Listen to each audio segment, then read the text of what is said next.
Cuman kalau misalkan ini udah ngaco, sorry ya kalau misalkan gue harus cabut. Arya Saloka pilih pensiun jadi Aldebaran karena alur cerita sudah tak jelas. Adakah kemungkinan kembali?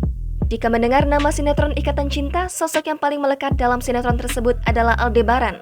Lantaran, karakter Aldebaran yang diperankan oleh Arya Saloka itu merupakan sosok pria yang cuek namun perhatian. Akan tetapi, akhir-akhir ini karakter Aldebaran itu telah menghilang dari sinetron Ikatan Cinta.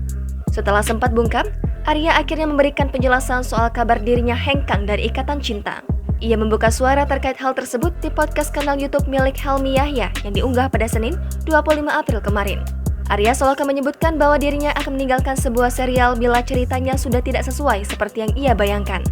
Pernyataan itu telah ia katakan dari awal yang telah disepakati oleh tim produksi.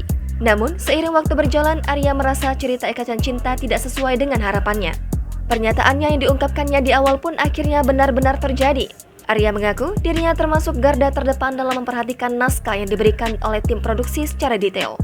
Garda terdepan lah untuk selalu kritik. Tak jarang, ia mengingatkan dan mengoreksi tim produksi bila ada sesuatu yang menjanggal. Namun, kali ini usulannya tidak diterima oleh tim produksi dan mereka hanya mengambil setengah cerita dari sarannya sehingga Ikatan Cinta menjadi semakin melenceng dari harapannya. Karakter Aldebaran yang dimainkan oleh ia pun mengalami kecelakaan dalam pesawat saat terbang menuju Amerika Serikat, menunjukkan bahwa Arya Saloka benar-benar pensiun dari Ikatan Cinta. Arya Saloka mengatakan masih ada kemungkinan karakter Aldebaran kembali dengan syarat ceritanya tidak melenceng dan cocok. Jangan lupa subscribe, share, komen, dan like ya!